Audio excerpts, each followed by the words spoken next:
Welcome back to another special edition of Why Blank Lost, as we continue our series of Why Blank Won podcasts in parallel with the RHAP Survivor season rankings.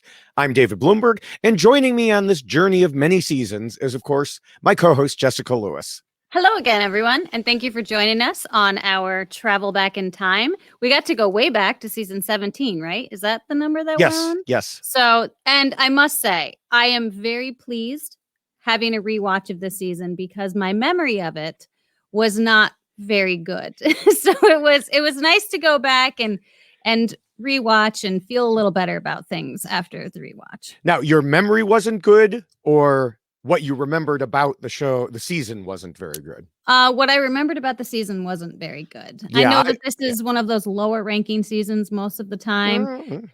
Yeah, so it's in the 20s, so it's not as low as some we've already covered. No, but it's weird because when I was doing my research and going down my weird rabbit holes like I do, it seemed to jump around a lot. It almost depended upon like who was doing the poll and also when the poll was being done. And so sometimes it seemed to rank much higher. Sometimes it seemed to rank very low. I know Jeff Probst hated this season. So that ranking was always very low. So yeah, but it was interesting to have a rewatch of this season because it's not one that is, I think, a respected season. So it was a good one to rewatch for sure. Yeah, I think that's why you end up with it in the 20s where it is because some people that I've heard really like it and some really dislike it. And so on average, it falls in the middle. Right. Yeah. So but hey, the whole season, or the season as a whole, was already discussed, on the main podcast. We're here to discuss why Bill Nye the Science Guy won. Wait, no, sorry, why Bob won. Yes, we are. Yeah, the more I watched that, I was like, that's Bill Nye. That is Bill Nye. And I must compliment you on your attire today. Of course, you always look good, but thank you. I still don't know how you tie that into a bow. Well, I got creative. I was impressed with myself that I figured it out. I didn't have to Google anything. I just looked at it and said, you know what? Bob figured this out. I can figure this out. And I did. And I must say, I want to pay homage to him because I don't think he is a very respected winner. And I will say that on my rewatch, I love Bob. So I wanted to honor him and his creativity. I considered kind of building my own seat, but that was a bad idea. So we just that would have taken a lot longer. Yeah. And probably been a lot less comfortable than what it looks like you're sitting on now. Yeah, the couch is nice. Now, as much as you love Bob and you wanted to honor him, as we've discussed before, we're focusing on two groups of winners for these podcasts. Those who make us wonder how the heck they won, and those who did such a good job that we think it's worth discussing them. Pretty clear that Bob falls into the first category. Yeah. Then again, the others in his final three weren't much different. I even said in my original article on why Susie lost, for many people, the question is not why Susie lost, but how the heck she got so close. I know. And that's the same kind of question about Bob. I have to admit, I asked you which you were saying, if your memories were bad or you had no memory of it. I was more in the lack of memory of it because going into the rewatch, well, first of all, I sent you a text that said, I don't know who half these people are. Right. Yeah. So, but I basically forgot Susie even existed. I remembered Bob and Sugar being in the finals, but Susie was an absolute complete blank for me. Yeah. And then it was funny when I listened to the main podcast covering the season and Rob said essentially the same thing. Yeah. I honestly, sometimes when I do the rewatch, I will pull up the Wikipedia page just to kind of see what happens. Because I know, but listen, it's already happened. I've already watched it once. But so I actually didn't do that at the beginning of the season. And my son was watching it with me. And he started Googling it because he was asking me so many questions about these people and I didn't remember most of them. So I couldn't really answer his questions. I knew who had won. I knew that Sugar was in the finals with him, but that was all I could recall. And then Owen ends up flabbergasted going, Susie? And I was like, wait, what? So it was really quite comical because I I'm like this. She's not. Who is the final three? I couldn't remember, and same exact thing. I honestly thought it was a final two because I couldn't remember anyone else being there. So I was like, oh, this must have been a final two season. But then they kept talking about the final three as they were going along, and I'm like, man, what did I forget? I know. I'm with you on that. Yeah. I definitely couldn't remember. Yeah, we'll talk more about Susie as we get into the podcast. But of course, the main focus is Bob, and we'll look at him by following the same path we always do during the normal Survivor season, which is comparing how he played to the rules I originally wrote way back in season 1.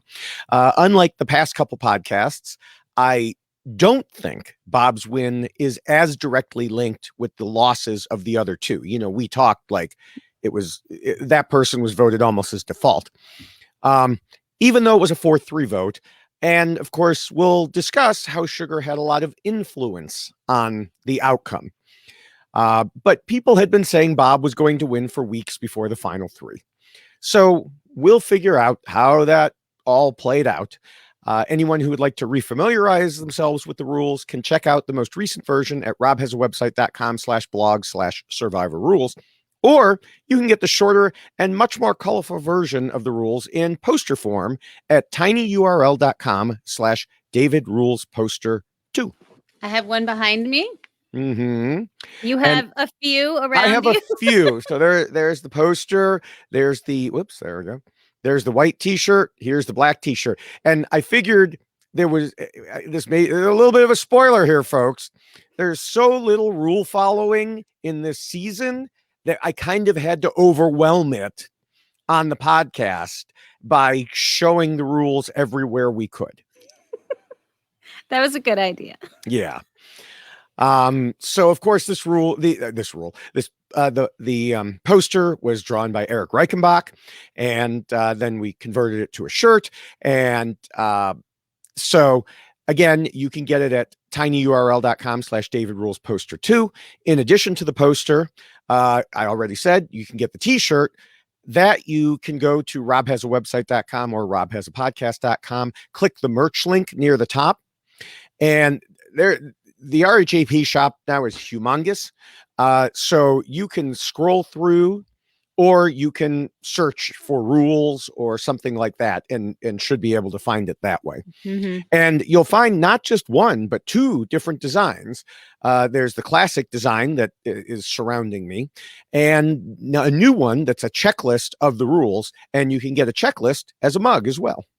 I know, and I forgot to grab that T-shirt on my setup, so I apologize. But yes, you should definitely check it out.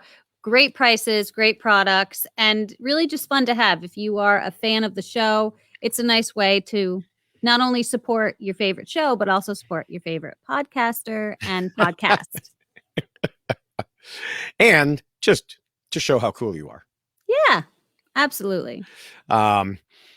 Yeah, I think as a matter of fact, the winner, the last time we were recording, I think there was a patron Brant Steele going on.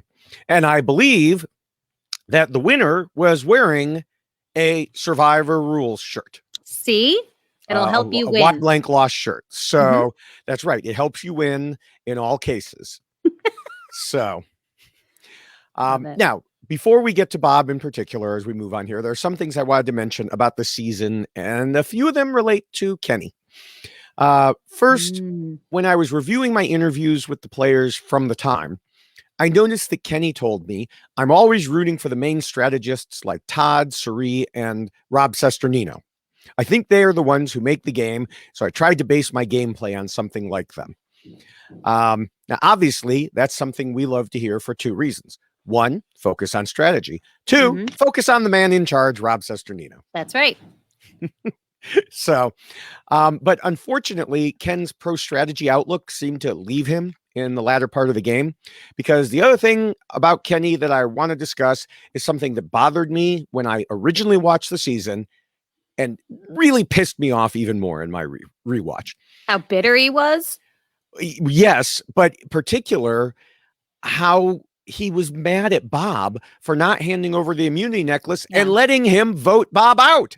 Yeah. You know, it's like, why didn't you do that? And I'm not going to vote for you because you didn't do it. You know, it made no sense in the game.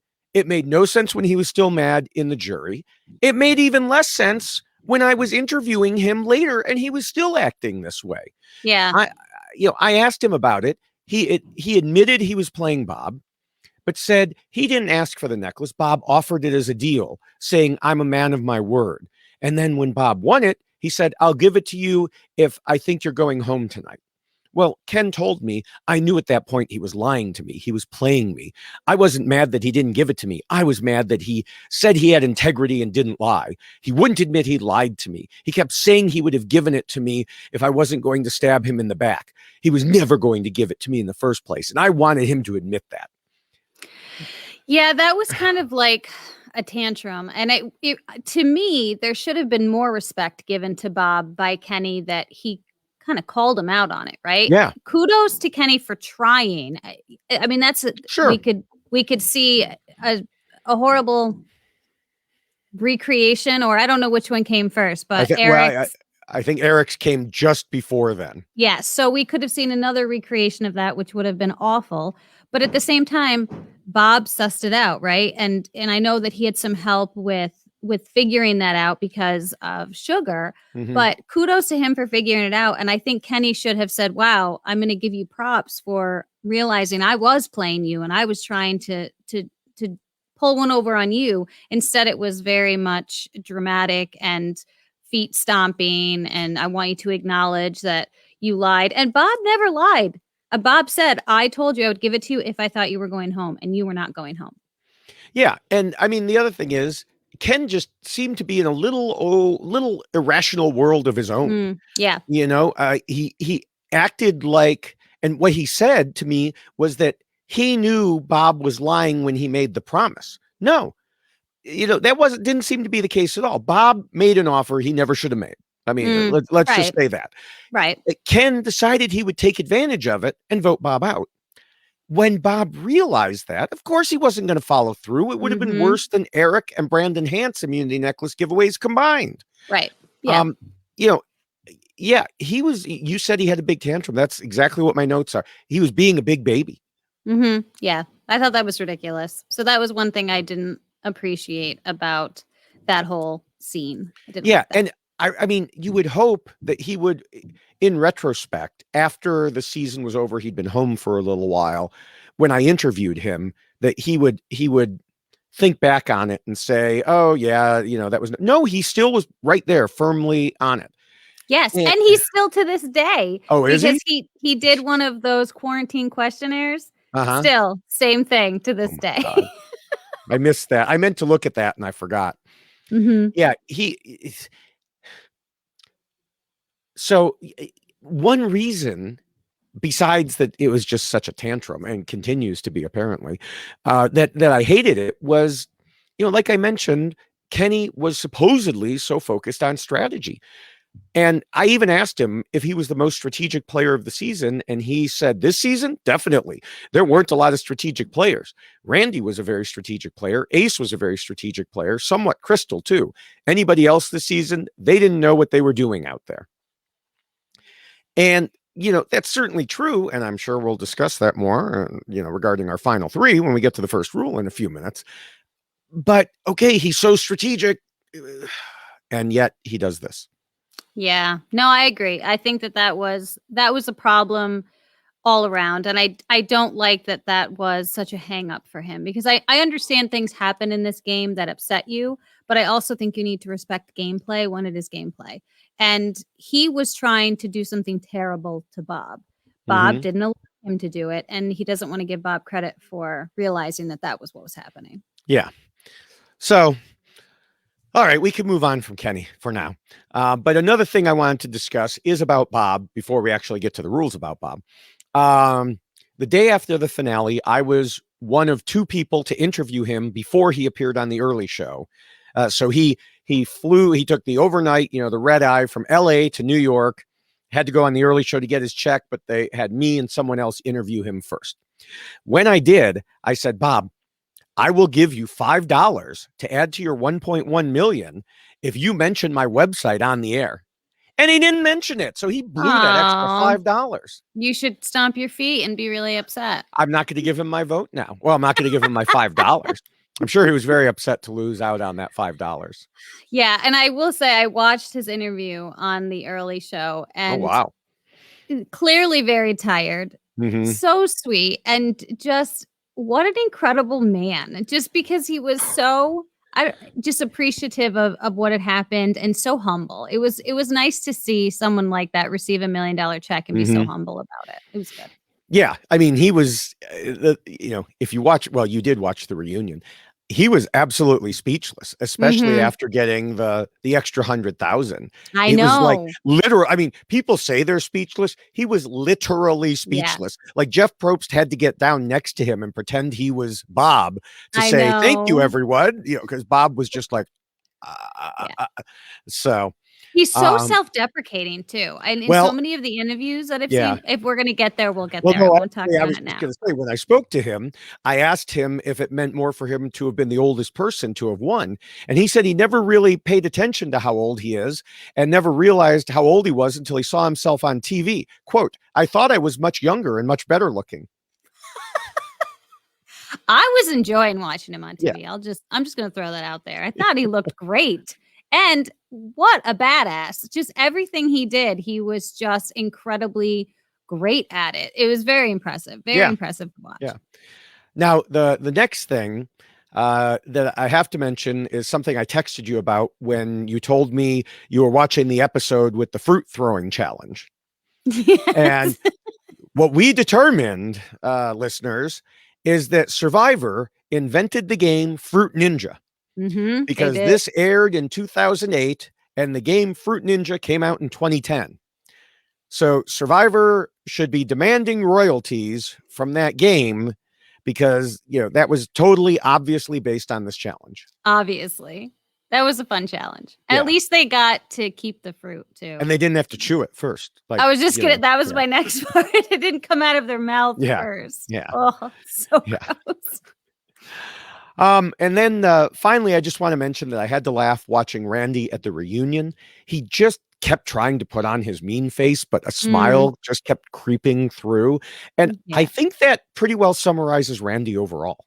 I know. I should send him some cookies. He might feel better. Oh.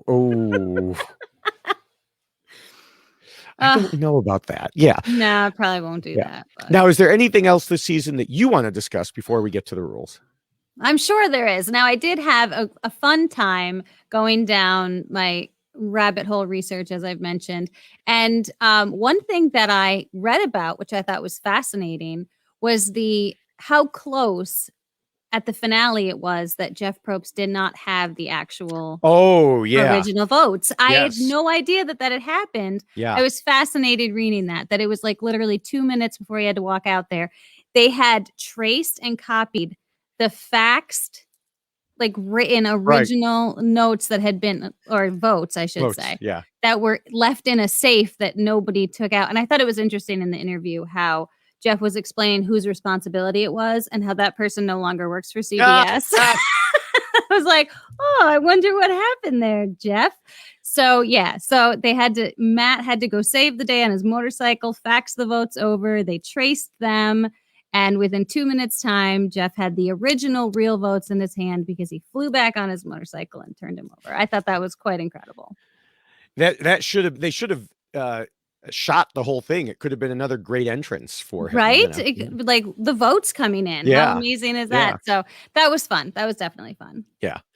All right. Well, then it's time to get to the rules here. Bob is the oldest player to ever win Survivor, and many have him near or at the bottom of their winner rankings. I don't want to spoil anything, but there are some very good reasons for that. He was and remains a very nice guy, but we have a job to do here, and we have to follow the fourth rule. So we can't let our emotions control us. Damn it. That means we'll tell it like it is when it comes to the play of Bob, as well as his fellow finalists. Someone had to win this season, and it obviously wasn't going to be strategy that carried the day. Spoiler. So what was it that landed Bob the $1 million? Now that we've done a Gabon rewatch, and I've gone back over my older articles and interviews from its original airing, it's time to take a new look at why Bob won. The first and most important rule says to scheme and plot. And let's face it, Bob may have been the least schemy of all winners. I only say may have because I, can't 100%, go through my memory right now and say no one else was less schemy, but I sure can't remember anyone. Yeah. We've already discussed why Fabio won, and I think he did more than Bob in this regard. Yeah. Well, and it's interesting too when you start listening to Bob describe his own gameplay. He's very honest about the fact that he doesn't like scheming and plotting and lying and being deceitful.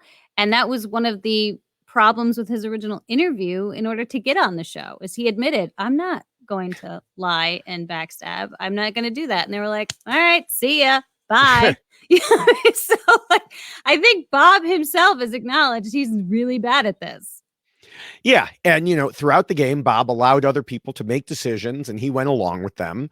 Even when he was questioned about it at Final Tribal Council, he said clearly that he was not some sort of game mastermind, but he said that basically this was his strategy. When I interviewed him, he told me, my strategy was to let other people step up to the plate. Everybody who stepped up to the plate got whacked by the pitcher. That was a strategy. They consider a strategy to be planning it all out. My strategy was to stay under the radar, and when I needed to win challenges, to win challenges. But I'm afraid I fall into that they category that described by Bob. I consider a strategy to be planning it out. Staying under the radar can be a legitimate part of strategy, of course, but planning to just win challenges when needed, that's not a strategy. As they say, hope is not a strategy. Right. Now, it may have worked out that way for him because he ended up being a challenge god, but it didn't have to be that way. Last podcast, we discussed how Ozzy could have easily lost an earlier challenge through maybe one ball bouncing differently. And the same can be said for Bob. One small move in many of the challenges was all it would have taken for him to lose. Or even if production had done the challenges in a different order, which was completely outside his control. If they had done the House of Cards challenge earlier, he'd have been dead meat. And of course, he did lose that final challenge. So to say my strategy was to win when needed, well, you certainly needed that one. Yeah, but I do think that we have to give him credit for kind of understanding the dynamics of the people that he was playing with. And he credited his being a teacher with being so good at doing this. And I do give him credit for realizing that there were other people that wanted to play the game harder and do things that he wasn't interested in doing. He wasn't interested in being conniving and being sneaky. And I will say, for him to recognize who those people are and to work with them, to his credit, worked very well, because he got into a 5 very early on. And even though he was, kind of the 5th person of that 5, they knew that he was going to be loyal, and he let them kind of run things. But then when it came to the chopping block, he wasn't the first one to go. So there is some credit to be given for that type of approach. There is, but it was mostly just that he made himself available. He wasn't early on. He wasn't really in an alliance. He certainly didn't go seek out an alliance. But like you said, people started bringing him in. And so, they formed the Onion Alliance and they brought Bob in as a number. Kenny formed the Underdog Alliance and that carried Bob along for a while. But he was just being used with the idea he would be tossed aside later. And it wasn't his strategic ability that prevented that from happening. Right. Now we can't say Bob didn't do anything strategic. He did create 2 fake idols and propose Operation Fake Idol 2 plan just to save Corinne, but we'll talk about that more in Rule 7. All right, I won't jump ahead. But he just didn't go out and form alliances and help direct the game, which would have given him more control over how everything played out. Now, since he won, people may be saying, well, yeah, he didn't need to do that. But there are other significant factors that contributed to that win that had nothing to do with strategy. And in many circumstances, probably most circumstances, probably all other circumstances except the one he found himself in, Bob would have been toast, but we'll discuss some more of those other circumstances, but one of them was he was up against someone who did even less scheming and plotting, and that was Susie. Yeah. Well, and I think it's interesting that it's so hard with this final three, because I do think that there is a lot to discuss with each of them. And I am fascinated by the fact that Susie ended up getting 3 votes. And I do think that some of them were out of spite. I think like Kenny certainly was one that was out of spite, just not going to vote for Bob. And I do think that because Bob didn't piss people off on the jury like maybe Sugar did, that that was something else that came into it. But I think as far as Susie's gameplay, what I find so incredibly fascinating is that she kept saying this, I was trying, and I don't know if she was trying. Like I was kind of scratching my head going, what is she really talking about? Because she did vote out Marcus. I mean, that was her big move, was that she flipped that vote and voted out Marcus. So kudos for her for doing that and for coming up with that to save herself and to kind of flip the game. So yes, that was a strategic gameplay of hers. Right. But also she was very chatty and talked a lot about what she wanted to do and how she wanted to play and what was happening around her. So it wasn't like it was a whole big secret that she was how she was playing. It was very transparent. Everybody kind of knew what Susie was doing because she kept talking about it. And I don't know if that is a great strategy when you're playing Survivor. Well, yeah, and we might talk about her chattiness again in a later rule. But yeah, I asked Susie when I interviewed her what game moves she made between her 2 immunity wins. And she said one of her biggest moves was flying under the radar. That's literally the opposite of a big move. That's amazing. Now, like you and I, of course, are not in the big moves brigade, but so I'm not necessarily saying it's bad, but don't tell me your big move was to avoid making any moves. Yeah. And so she continued to me that she's a bit indecisive, which, obviously completely shocked me when I was doing the interview. And she said she stepped back to let everybody else be in charge and she would just do what they say. Quote, my game plan was to let everybody else make the decisions. And so my game plan was to not open my mouth. I was just like, tell me who to vote for. 1, clearly she's a super strategist. And 2, her game plan was to not open her mouth. Really? You just said it. She couldn't stop talking. Yeah, she talked a lot. And I do think that can certainly help you if you're having the conversations with the right people. But what did she do to Corinne? She told Corinne, I was going to vote you out. Yeah. That's really not great strategy. And there was a lot of that going on when she was talking to Bob. And then she was annoyed that Bob got frustrated with her when she was talking to him about who she should bring to the end. But it was almost condescending in the way that she was doing it. And so I don't think she really understood how she was coming across at all. And for someone who is trying to garner votes at the end, that's really not how you do it, but she still managed to. And that's why I go back to the just bitterness that people had. We'll get there. I know. Yeah. But so that it fascinates me that that's where things kind of ended up for her, because there wasn't a whole lot of things that you could point to that Susie did that was amazing. Yes, she worked hard around camp. Okay. But as far as strategic moves, it's really only Marcus. And that was a big move. And that certainly flipped the game. But that was kind of it. Yeah. Yeah. So then we have Sugar, who was easily the schemiest of the 3, even if her actual strategies often left something to be desired. Or let me correct that. I should say her strategies for winning the game. Because what she said to me when I interviewed her was that she'd been in the Screen Actors Guild for 10 years and was hoping for more work. Adding, the producers told my sister she was playing for more work and she's going to get it. And then Sugar flat out told me most of what I did was for entertainment value since I wanted to get more work. And added, I got the best contract in 17 seasons of Survivor. I can be on TV for anything in January. I'm happy for her. that she was able to do that, because I do think that she got a lot of heat and flack for what she brought to the game. People didn't have a lot of respect for her because of her backstory. They thought she was a pinup model and a waitress, and we all know how some people responded to where she came from. And I think that was not necessary at all. So I think she had an uphill battle that a lot of people do when they play this game, but at least she kind of had a goal. That she was not someone who wanted to play Survivor. This wasn't her dream. They contacted her, said, hey, we want you to do this.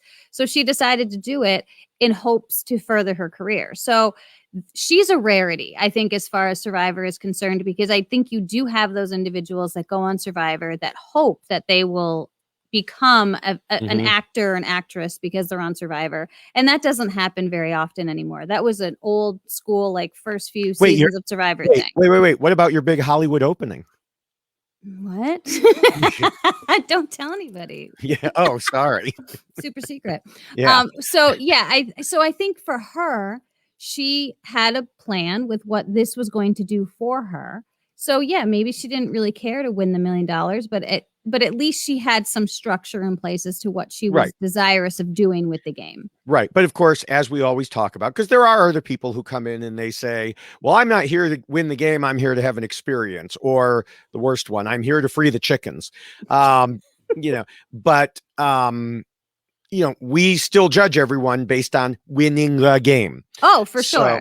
So, and with that said, Sugar did have an actual game strategy too. I'm sure if she had won the $1 million, she wasn't going to, be too upset about it, but it just wasn't her main goal. She told me that she knew she needed an alpha male to carry her through the first half of the game, but then she would drop him so it wouldn't look like he had carried her the whole time. Right. Though looking back, she did say she got rid of Ace too soon. After that, she plotted things out more than almost anyone else.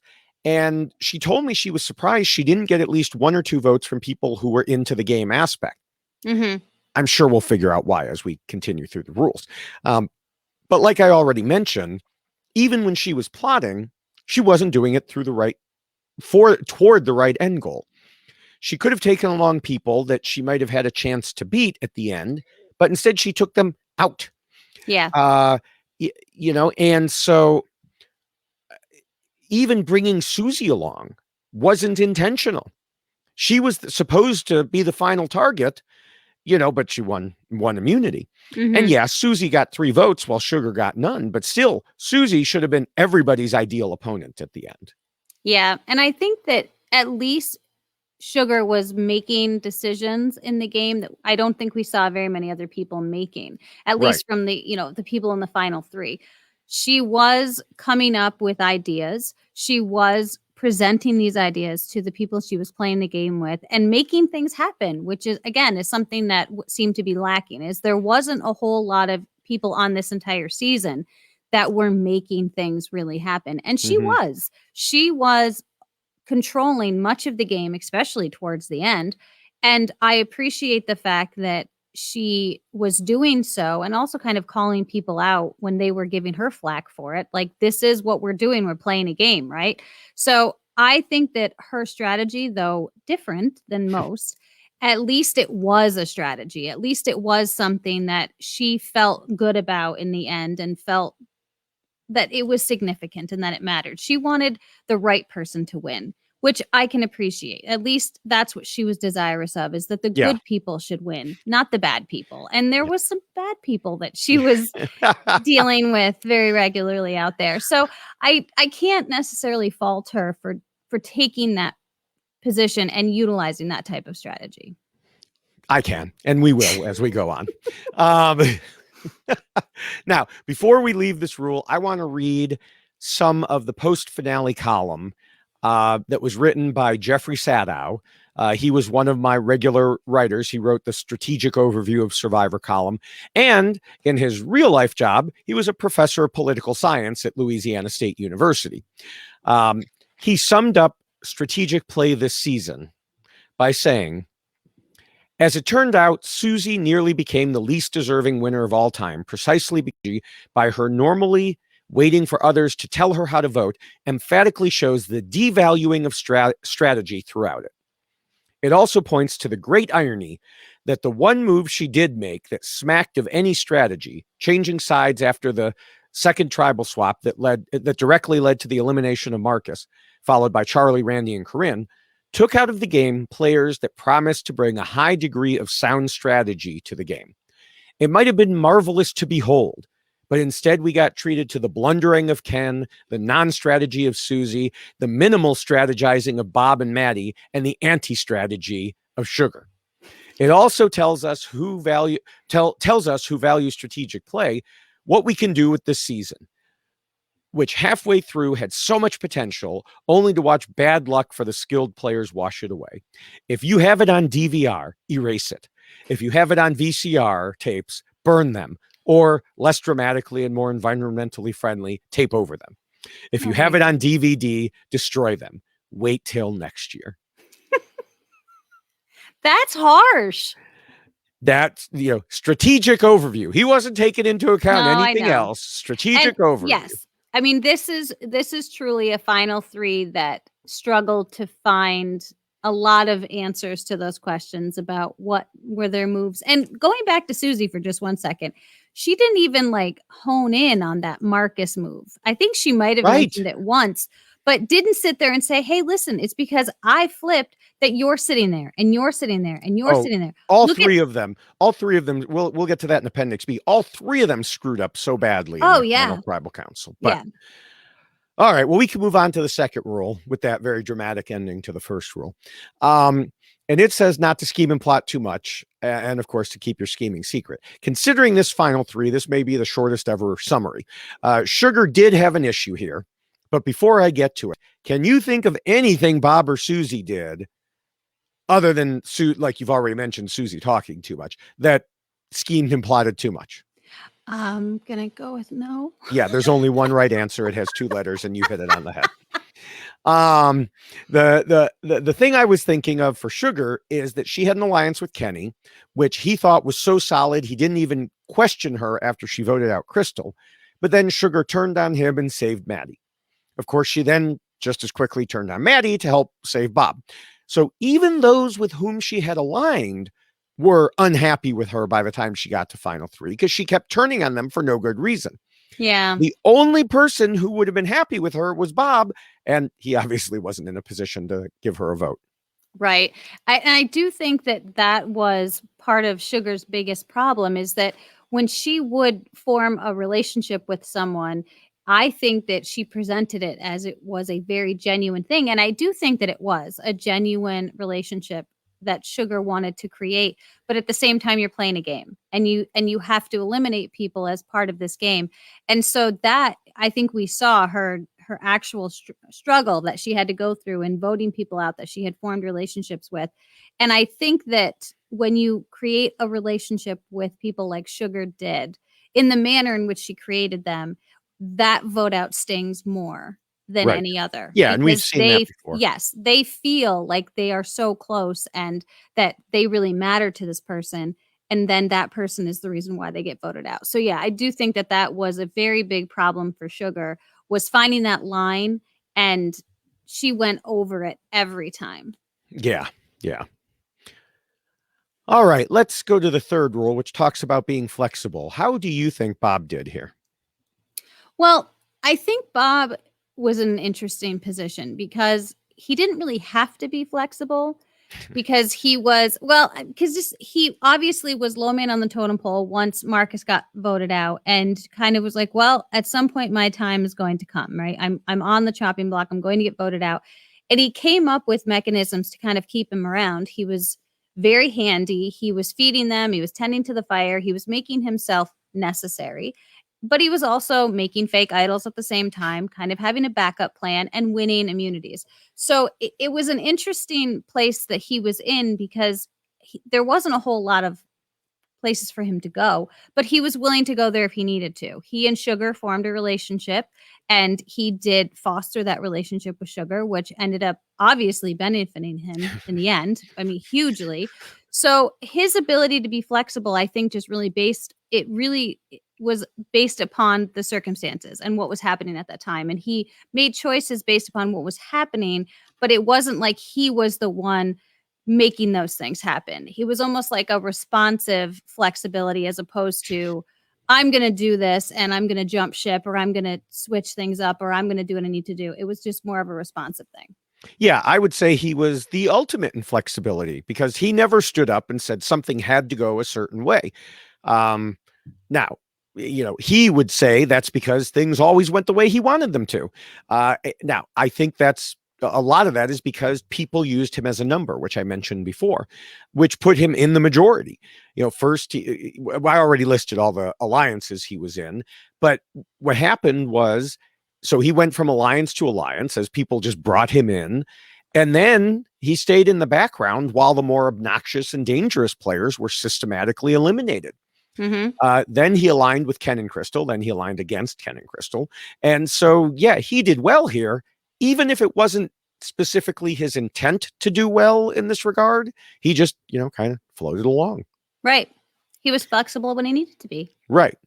Now, just as obviously, I would say Susie was fine with this rule since she was willing to go along with anything that, didn't involve herself getting voted out.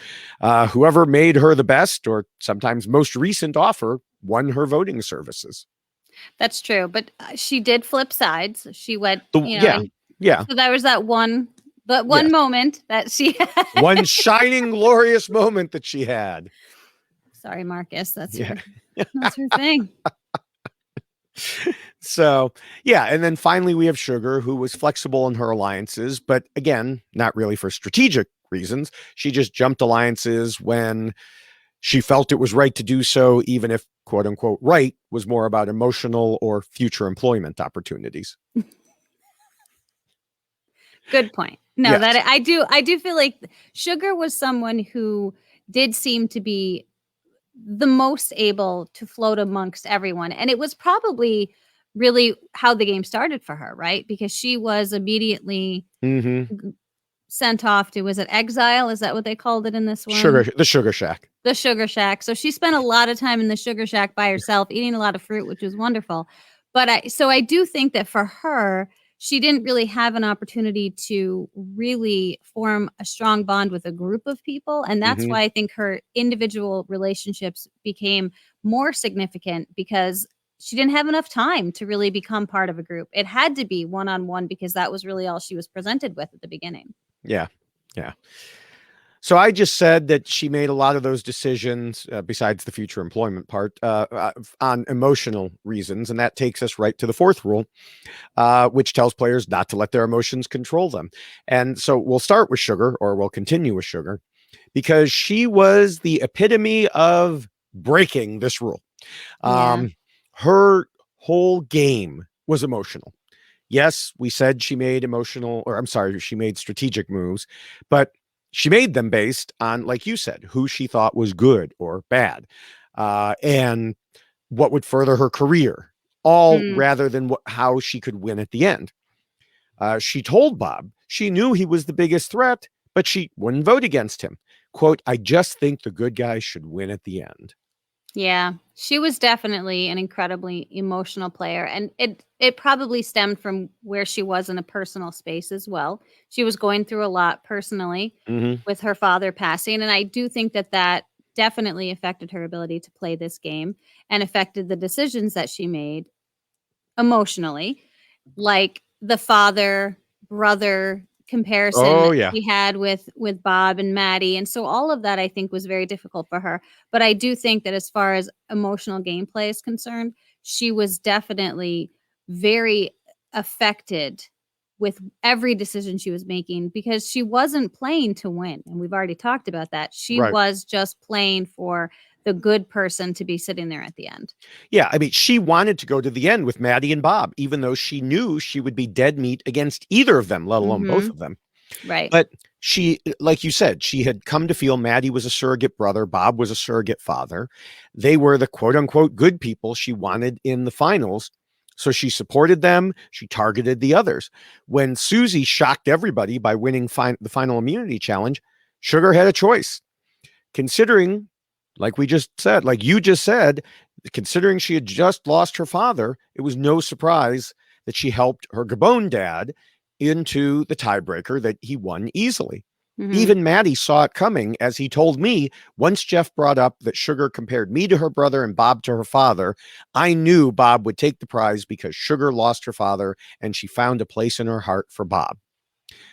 Now, I asked Sugar at the time if she regretted playing emotionally rather than more strategically and giving herself a chance to win. And she echoed the things that I've already mentioned, saying she played to win America's heart, not necessarily the jury's. But she continued, I believe Bob deserved it, and Bob and Susie's family were very appreciative. My sister told me that before the finale, and I was like, they should love me. I'm about to give him $1 million. Mm-hmm. I think this is probably like the first time and only time really on Survivor where it wasn't it's literally someone is handing someone $1 million. Yeah. And they're bringing them into that final three, not because I can beat them, but because they deserve it and I want them to win. So they should be sitting here. Yeah. Incredible thing to see. I don't think we've ever seen it. I think this is the only time it's ever happened. Yeah, I mean, there have been other times when someone has handed someone $1 million. Woo, bringing Tony, handed him $1 million, but it wasn't intentional. Right, exactly. I mean, this was an intentional decision that she made. She knew that she was going to lose to either of them. And so she wanted one of them sitting there because they deserved it. Yeah, and we've heard that before. Although I usually feel like we hear it on Big Brother more than Survivor. Like, well, if I can't win, I want a good person to win. Mm-hmm. So that's why they bring someone with them who is going to beat them. But I think in most of those cases, they believe they're going to win. They just say that as kind of a rationalization. Right. And yeah. So, all right, moving past Sugar, and we'll do backwards, on the chain this time. I think we can give some credit to Susie here because she didn't allow her emotions to get in the way of her gameplay, such as it was. For example, at one point she noted, Survivor is a game. When she made that flip, she might not have exactly played the game very much, but she also didn't let her emotions guide her. Well, and I do think that this season in particular could have had a lot of emotional responses, as we did see with Sugar. There was a lot of really uncomfortable moments and a lot of things that were expressed and said, and a lot of people seemed emotional. I mean, honestly, like on this season. And so the fact that Susie kind of kept it in check, because she could have really come back at some people, and she didn't. I think at all really do that. And I don't know if she just has the inability to read a room and just Have you been reading my notes? There's just something a little bit off there. Like she never seemed offended. She didn't seem troubled by what was transpiring. And so maybe that was what allowed her to play without making emotional decisions. Yeah. Now, Bob was also able to put aside his emotions throughout the game. He obviously, we've talked about it, was a very friendly guy, but he wasn't about to let somebody stick around just because he liked them. Look at the Randy situation. Some people would have refused to participate because Randy was a friend. But Bob understood that it was a game move. He had to do what he had to do. And I have more on that in a couple minutes. But the one time Bob did let his emotions get the better of him was when Susie won final immunity and she would not shut up. Yes. You have already referenced this, but the other thing is he really didn't think he had any reason to control it. The man had been controlling his emotions for 38 days up to that point. Mm-hmm. And he, as far as he knew, he was out. She won, he was out, and she wouldn't be quiet. So, I can't blame him. I mean, and even then, it's not like he blew up at her, although she took it that way. She was like, oh my God, it was so terrible. It was just like, oh my God, stop it. That was about it. Yeah. And I think for Bob, what was interesting is he came into this game, I think, really understanding how he would be perceived. And I think because of that, he did have to keep a lot of things in check. If you already are being looked at as the oldest person on the tribe, and which then potentially makes you the weakest person on the tribe, just with the way people's minds kind of structure things, I think that Bob really had to maintain certain components of himself. And if he had, become more emotional throughout the game, then that probably wouldn't have helped him at all because there was already things kind of stacked against him. So it's like he had to work extra hard at certain parts of the game that he normally wouldn't have had to, but for the age and how it was being presented. Yeah, absolutely. All right, we could go to the fifth rule, which talks about the social game and reminds players that they need to pretend to be nice, much like you were just talking about. So we've already talked about how Bob was friendly, and that doesn't really even begin to describe him. He made people laugh. They liked him. He helped at camp, you name it. There were so many people on this season who absolutely hated each other, but everyone liked Bob, except Kenny at the end, of course. But even Corinne, who had plenty of not so nice words for other players, said in her final words that the only people she liked were Bob and Kenny. I was a bit surprised that she didn't hold a grudge against Bob for participating in the fake immunity idol scam against Randy. And so I asked her about it in my interview with her at the time. And this is that additional information I was talking about. She said that the others pulled Bob aside and said he was going to be voted out, not Randy. But if he gave Randy the fake idol, they would save him for one round. Corinne said, he is not that guy. That is not representative of his behavior, which is why you saw him flipping out at Sugar. That moment, there is more of that they didn't show. He is just twisted with guilt. He was a broken man. He said he didn't come on the show to be someone he's not. He can't believe he did that. He did it to save himself one more round, and they didn't show that. So then I asked Bob about it after the finale, and he agreed, saying if I hadn't have given Randy the idol, I'd be voted out next. Sugar actually said that to me. She warned me I was next on the chopping block. I just did it primarily to gain one more week on the show. And of course, that 1 week led all the way to 39 days and the win. Yeah. Yeah. I mean, and I don't fault him for obviously making that choice because clearly if you're being told you're getting voted out unless you do this. So I do think that, you know, as far as Bob is concerned, it doesn't surprise me at all that everybody did like him so much because again, how he represented himself and what he brought to the tribe. He provided so many things to everyone that was there that it almost just, he becomes like a constant at camp, right? Where it's like he's providing them food, he's providing them shelter, he's handy, he's building things. And so Bob just kind of integrates himself so well by doing those things that people appreciate. And then he just ends up being liked without having to seek out that wanting to be liked. Like, I'm not trying to be your friend. It's just going to happen because it's just natural. Right. Like, this is how I'm going to present myself to you and what I can bring to the table. So everyone just ends up liking Bob. And, you know, we've had this conversation about oftentimes people will vote for who they like better. If it's between two people, they'll pick who they like more. Bob had that in the bag. I mean, as far as the likability component, 100%, it was all Bob all day long. Yeah. And he didn't have to pretend to be nice like this rule says. That was just him. Yeah, absolutely. And in fact, one of the only times Bob broke from his usual personality was what I referenced when he blew up at Sugar.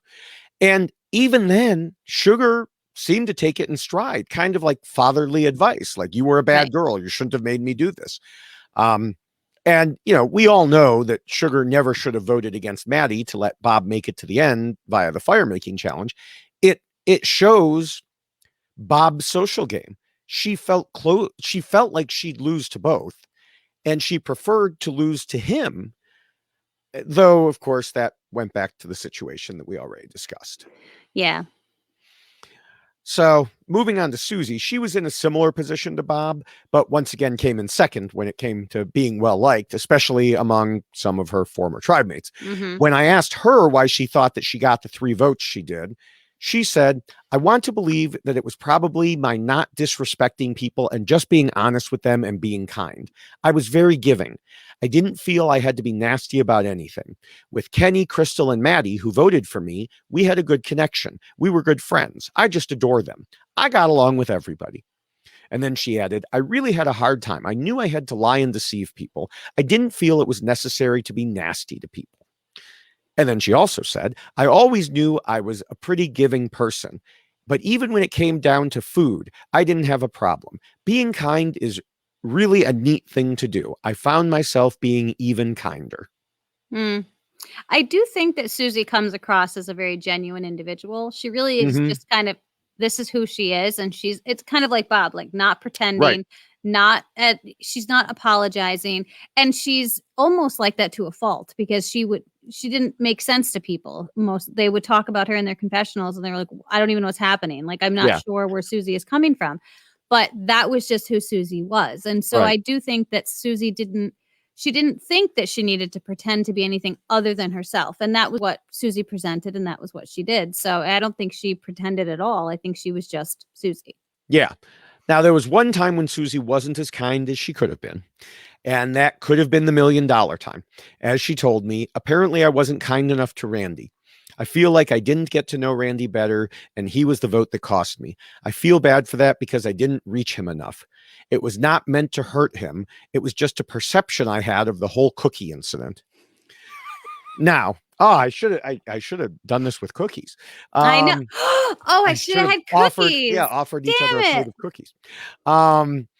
But I have to say, I really doubt that Randy didn't vote for her based on that single incident. I know he said that, but like we said before, he puts on a mean face and has the smile behind it. You know, in most cases, not in all cases this season, and he has fessed up and apologized for some of that. But but you know, I think he just disliked her in general, and he certainly had reason to do that. Not, you know, the flip for one thing. And those two are just never going to get along in real life either. And so I think he just wanted to play up that particular moment to kind of rub it in her face that she did that and say, if you had done this one thing, you'd have won $1 million. But either way, she clearly was not on his good side. Well, and I think that we could even go back from the cookie incident before that time, because he and Corinne were very vocal with each other, how much they hated everybody. Yes. And so I don't think that anyone was going to fall into their good graces. They had already decided who they liked and didn't like, and it didn't matter at that point. Nobody could sneak their way in. And so I think out of the three people that were left for him to vote for, I think that he really just chose the person that he disliked the least. Well, he said that in his Ponderosa video, actually. That's exactly what he said. See, I didn't even watch the Ponderosa videos. I just figured this out. Yeah. So, yeah. Now, that, you know, there were other things with Susie, of course, and you mentioned one of them already when I said, have you been reading my notes? She was completely unable to read the room. She talked too much. You know, I'm sure she had mostly kind intentions, like we said, but she just didn't have a filter between the brain and the mouth. Yeah. You know, she told Corinne she had planned to vote her out. You mentioned that earlier. We just said she told Randy what she thought about the cookie incident, when clearly, why would you criticize Randy? Why would you say anything like that? You have lived with this man. You know how well he's going to take that. You know, she went on and on to Bob about winning the final immunity challenge, which we already discussed. You know, and then she even complained that Bob didn't seem happy for her. Like, totally not getting it. You winning means he loses the game, or at least that's what they thought. How come he can't be happy for me? I was always happy for him. Oh my God. Yeah, she just didn't get it. Yeah, no, I do think there was definitely a disconnect there, especially in that particular moment. I thought was very interesting was that she ended up taking that so personal. And again, I feel like this is very similar to a lot of the things that we saw this season, where people were not rewarding gameplay. They were taking things personally when they probably shouldn't. Like, no, it makes sense that Bob is not real happy for you right now because he just lost $1 million potentially. And to me, I just feel like it's one of those situations where too many people were forgetting the game aspect of the actual game while they were playing this season. Yeah, it's like, oh, tell me how happy you are for me. No, you know, it's like, I mean, he congratulated her. It was probably half-hearted, you know, but that wasn't enough for her. Well, she had congratulated him every time. Yeah, I know. All right, moving to Sugar. She wasn't quite as, yes, I'm going to say it, sweet as the edit made it out to be. Look at you. You went there. Yeah, and even the edit had a few bitter parts for her. Charlie told me in his post-game interview, I think she's getting the most inaccurate edit. She was very unlikable out there. She was kind of like a princess. She demanded where to sleep in the hut. She tore up our bags and would wear them as dresses without asking. She would wear our clothes without asking. She said what was on her mind all the time and did what she wanted to do. That's great in real life. I would say it's really not, but okay. That's great in real life, but in Survivor, I never felt like she stepped back and thought, is this fight really a strategic move? Is tearing up their bags going to piss people off? Ken, in his interview, confirmed to me, saying Sugar got the best edit of the season. They gave her the sweetheart role, and she wasn't like that. She cried a lot and was annoying a lot of people out there. She was very demanding and wanted things her way. Interesting. So yeah, I, of course, gave Sugar a chance to respond to these things. We talked last time. I always give people an opportunity to respond to attacks from others, which gave us some great clips last time with Coach and Ozzy. But anyway, when I gave her a chance to respond to these things, she didn't directly answer. But instead, she talked about Charlie being Corinne's friend, like basically saying, oh, well, of course, Charlie would say something like that. But I think there is enough independent evidence here that we can reasonably conclude that Sugar didn't exactly follow this rule. I mean, we know that she annoyed the other players, and she annoyed them enough to get 0 votes from the jury, even against Susie. Yeah. I was fascinated that when I saw the vote count after I learned that it was Susie, I thought, oh, so Sugar got 3 votes. Like that was what I thought going into this, that it was going to be 4-3 with Sugar getting 3 of the votes. But I do think that there's a lot of things that need to be discussed regarding the jury once we get to that point. Yep, we're getting there. I won't jump ahead. That's right. So I do think that I can't speak to the edit. I know I've spoken to Sugar personally. I think she's a wonderful individual and she's incredibly talented. But obviously I wasn't out there. And if all of these people are saying that she was not what we saw on screen, then, we have to wonder about that. I was always fascinated by the clothes that she was wearing because I was like, oh, how'd she make that dress? And she's wearing a male's underwear, but she wasn't the only one that I saw rocking a guy's underwear. I think Corinne was too. So clearly people might have just been sharing. If they were taking, that's a whole different ballgame. Yeah. All right. Well, the 6th rule warns against being too much of a threat. And this was an area where Bob failed by succeeding. He was practically the very definition of a threat. Episode after episode, people planned to boot Bob, but he kept winning challenges or finding other ways to avoid the chopping block. Each time he did, the target on his back just got a little bigger, but then he won again. Yeah, and I think it's fascinating that so many people throughout the season called him a threat. So many people talked about wanting to vote him out. And he really was this person that everybody saw as a threat at the end because he was so likable, a threat because he was so good in challenges. There was all of these components of him, and yet he still only got 4 votes. Yeah, well, yeah. Now, interestingly, early in the season, he was not at all viewed as a threat. No. In the early swap of episode 3, he was ranked 3rd in the tribe, but picked 2nd to last. However, he was at the same time, he was never seen as a weak link, despite being older. Like you said earlier, older is usually associated with weaker, but he quickly proved that wasn't the case for him.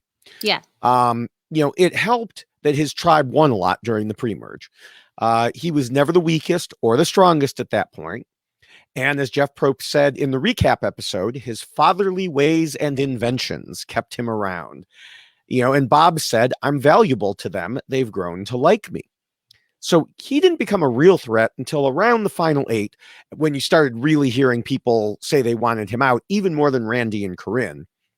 But Randy's behavior saved Bob. And then, Bob was mentioned again and again, but he always dodged it. And as he said in his early show interview, his age helped him fly under the radar for much of the game. And then when he needed to start winning challenges, the others didn't expect it. Yes. And I think that was one thing that he did so exceptionally well, was utilizing his age for what it represented. Nobody thought that he was going to be this big challenge beast. I didn't remember that he was. I didn't either. I was blown away. I was absolutely blown away. And not only was he a challenge beast, he was so calm the entire time that he was in the middle of these challenges. He didn't seem to be panicking. He took his time. He was very controlled, very calculated. And I do think that the physics background probably helped him in that regard too, to just kind of maintain his composure. But physically, just blowing people away, like Maddie, who he should not have been so even and beating Maddie in all of these challenges. So very impressive. And I do think that unexpected at the end to see him just winning repeatedly over and over again. Yeah, agreed. Now, I don't think Susie purposely followed the 6th rule, but she followed it nevertheless, and it got her to the end. It just seemed that every time somebody thought about getting rid of her, another juicier target made him or herself available. So as we've said, she stayed low under the radar and, just agreed to vote out anyone who wasn't named Susie. It continued all the way to the end. After all, why did Sugar choose to boot Ken instead of Susie? Because Ken was the bigger threat. Who knew Susie would be able to win the final immunity challenge? I know that I didn't expect either. And as I'm rewatching, I'm expecting Bob to win at that point. Yeah, me too. I'm like, well, I forgot about the fire making. I forgot about all of this. Yeah. So I was watching this going, how the hell does Bob end up in the final 3? Yes. What is going on right now? Yes. And like maybe Sugar wins. And that's why, because she was building that crazy but pretty tall house of cards. And then I'm like, wait, what? Susie went? And I was baffled. I was confused. And then obviously it all makes sense. I can only imagine. It's too long ago to remember for sure, but watching it originally, I'm sure I must have been like, oh, Bob's dead. Yeah. Because I was watching it and I knew the outcome and I was like, well, Bob's dead. How did, what am I living in a parallel universe where Bob didn't win and I've been taking notes on the wrong person? That was exactly what I was going through. I'm like, I'm so confused right now. How does he get to the final 3 at that point? Yeah. Yeah. It's like we're in the Mandela effect or something like that. Oh, this is the world where Bob doesn't win. Yeah. Crazy. Yeah. Crazy. So, almost as crazy as what actually happened. All right. So we can move to the 7th rule, which covers dealing with idols and advantages. And yes, Sugar had an immunity idol, but there's really not much to discuss because everybody knew she had it and she never used it. Yeah. And I think what was weird about this season was that there was only one. And even though she found it right away, they gave all the same clues to that same spot. They never put a second one out there. There was none at the there was another one. They just threw it in the ocean. No, but that wasn't back at Exile. That was at right.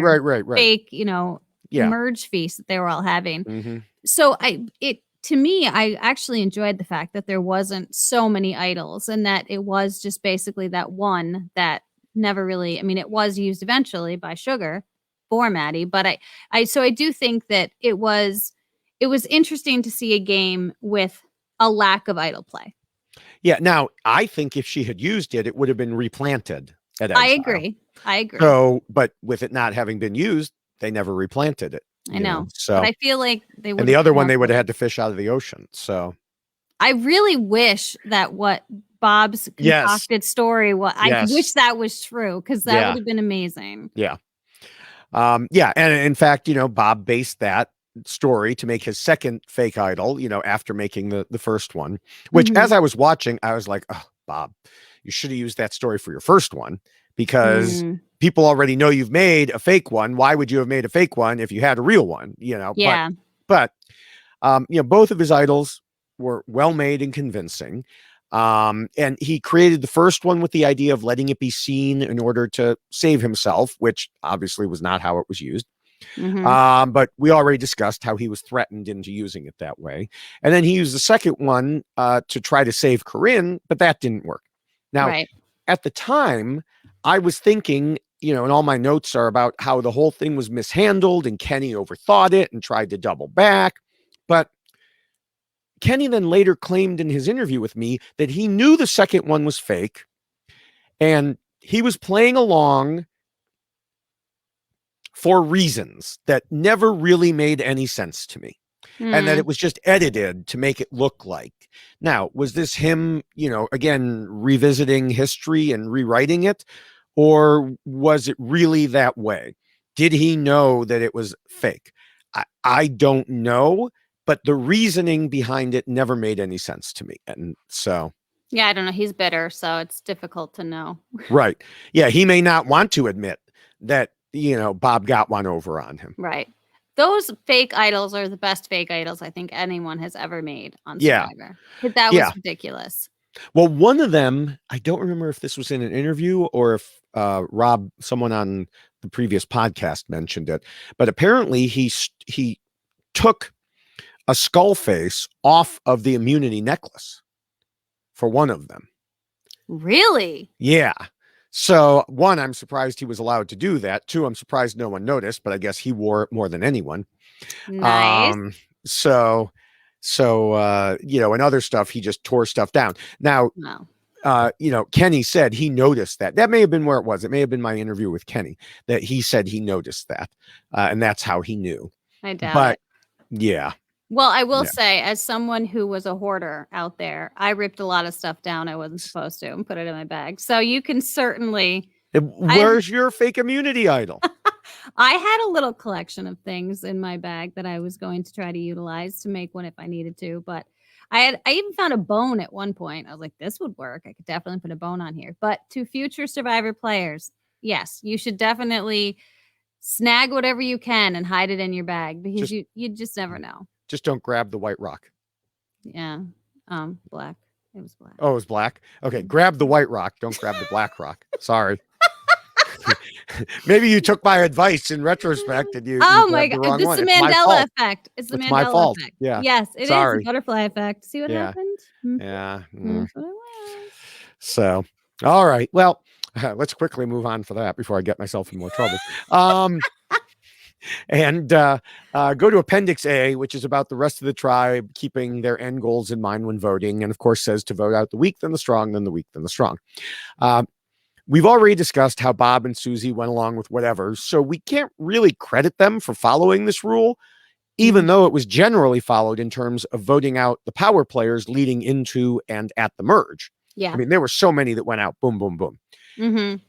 We certainly cannot say that Sugar voted out the right people to keep her end goals in mind for the game because she kept people with the strongest chances of winning in the final four. Yeah. But we've already covered those things. So I don't think we really need to spend much, or if any, more time on that.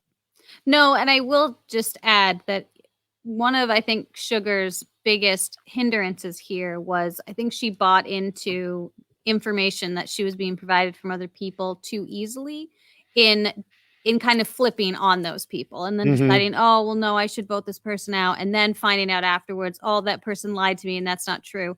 And so I think that definitely affected her ability to really make a better choice as to who she should keep, like when she voted out Ace and realizing I shouldn't have voted out Ace and that Kenny had lied to her and those things. So I do think that definitely affected her ability to make those choices. Yeah, I think she learned on the fly.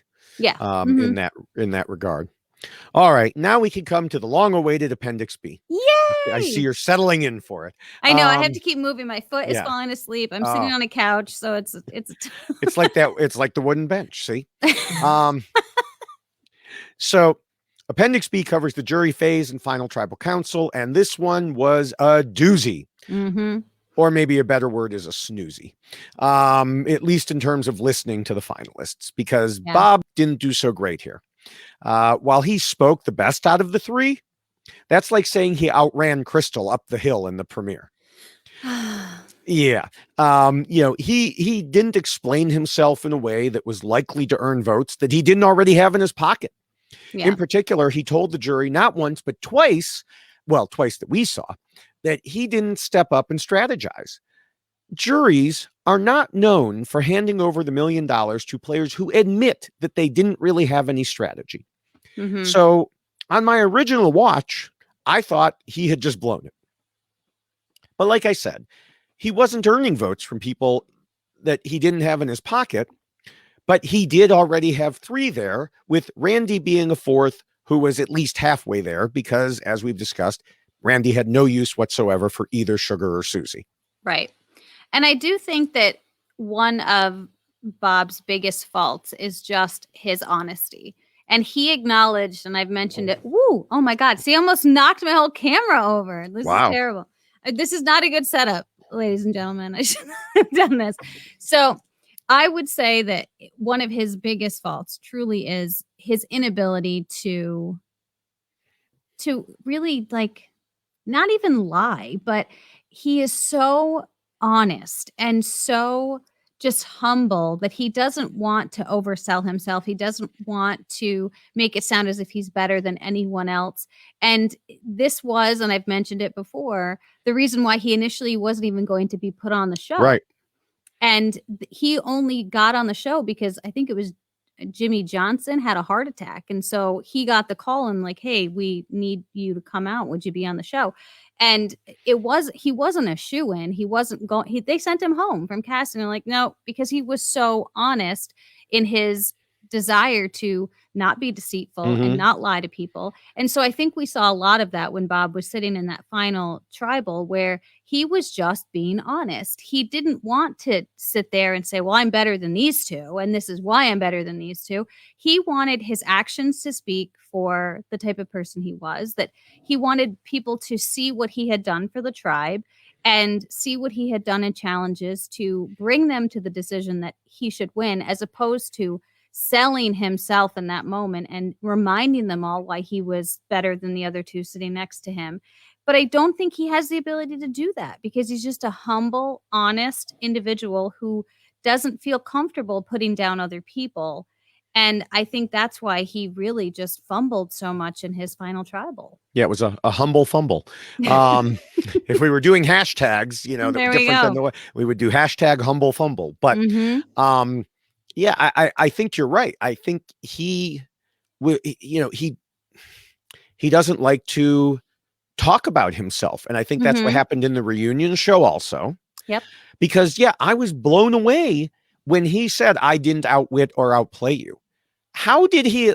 Okay, fine. You don't want to say you outwit them. Well, one, you should have said that, but fine.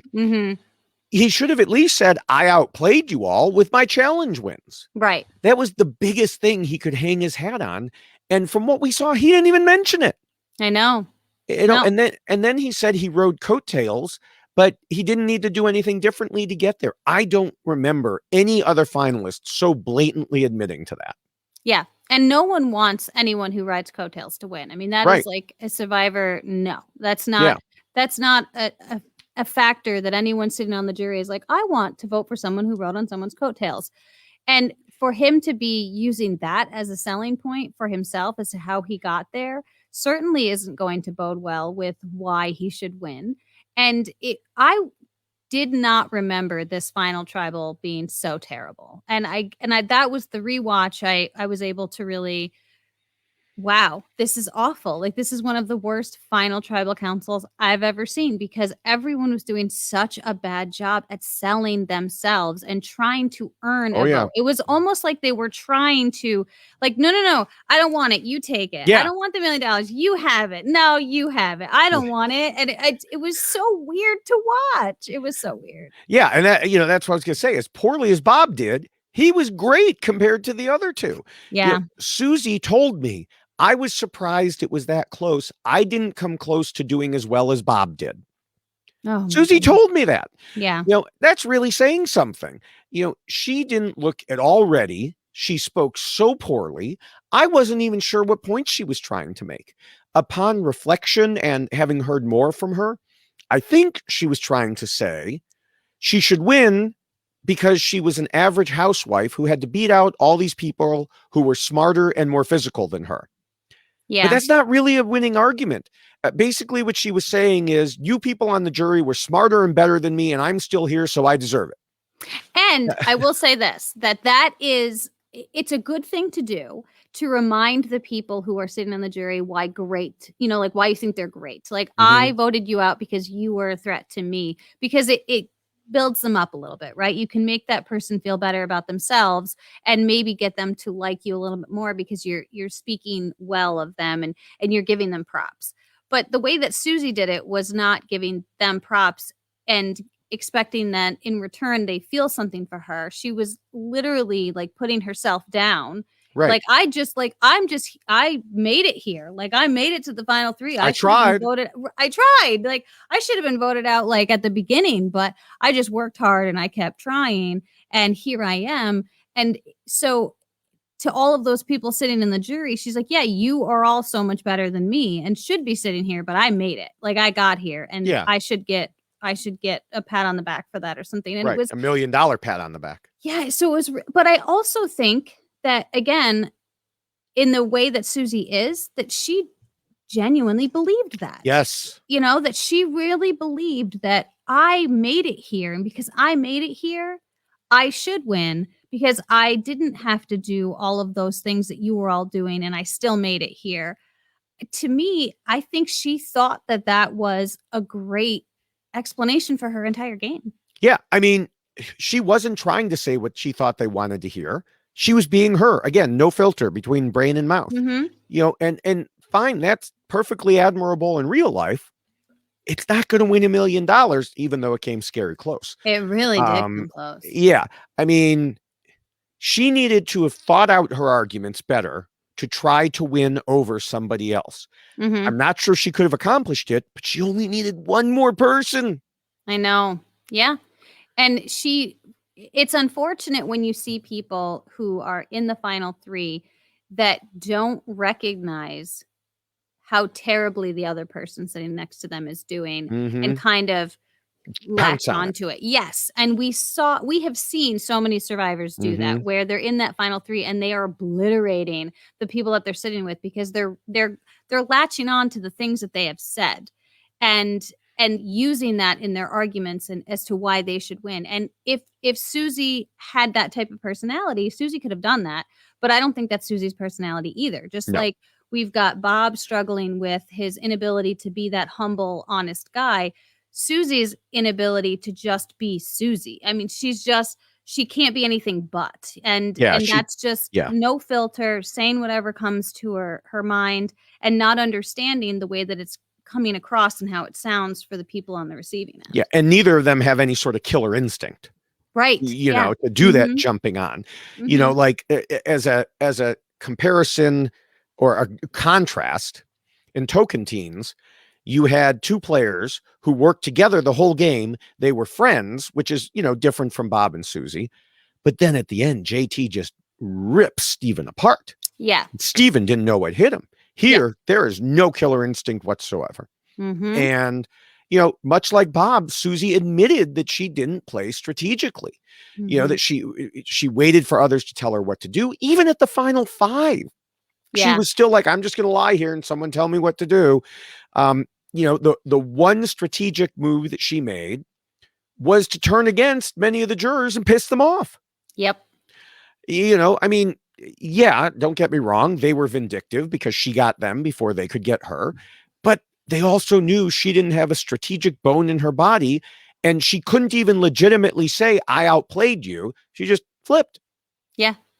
And again, that's the moment that anyone who is in that final three has to grab onto is whatever they did in the game that sets them apart, that they can point to and say, this is a big move that I made. And Susie had that. She had that Marcus flip.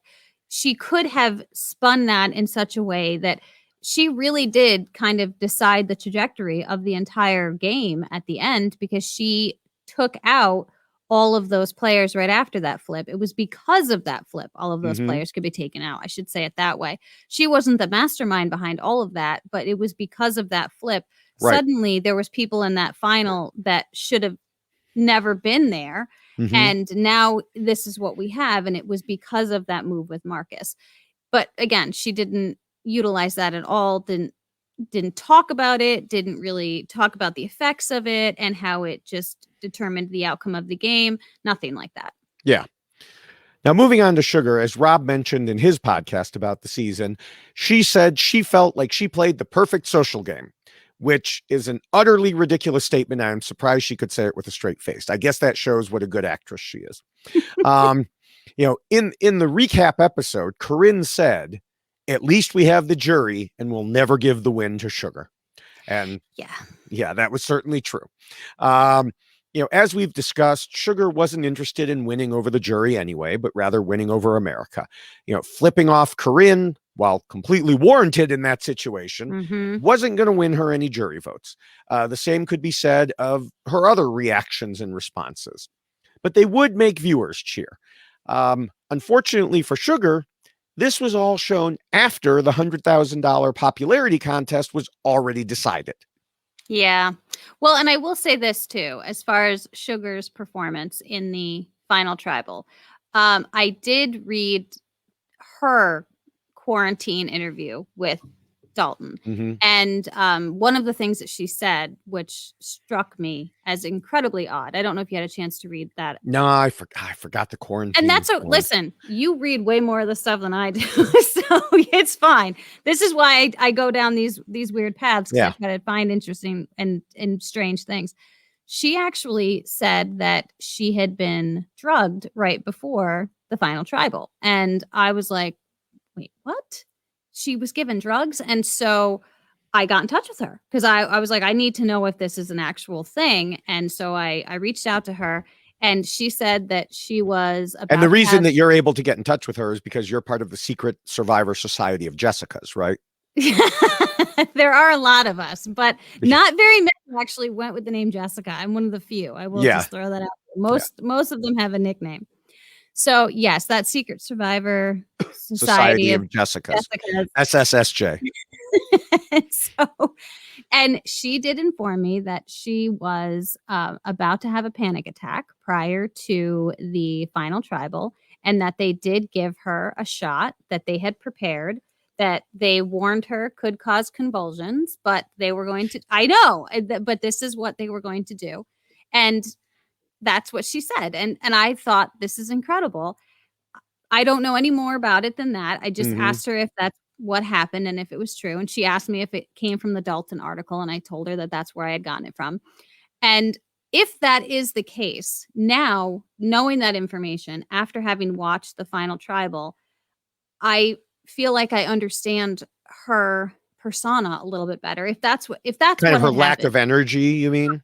Yes, because she shared some more with me about how she would have been had she not been given that particular drug at that point in time.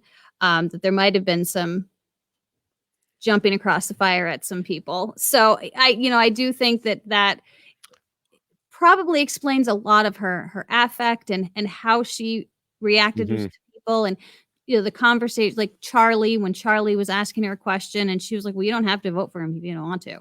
And just kind of this almost aloof attitude about the whole thing, and not really owning the fact that she did control so many aspects of the game, right, and made so many things happen. And the reason why Bob is even sitting there is because that was her choice. Not that that's a great selling point, but it just goes to show how much she was controlling the game, that she controlled it so much so she decided who was going to be sitting here and not necessarily Susie.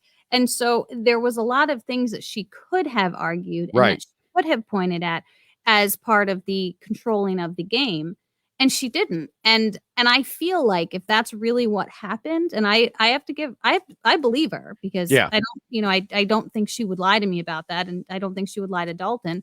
I don't think she would lie to anybody about that. So I think that is what affected her ability to perform in that final tribal.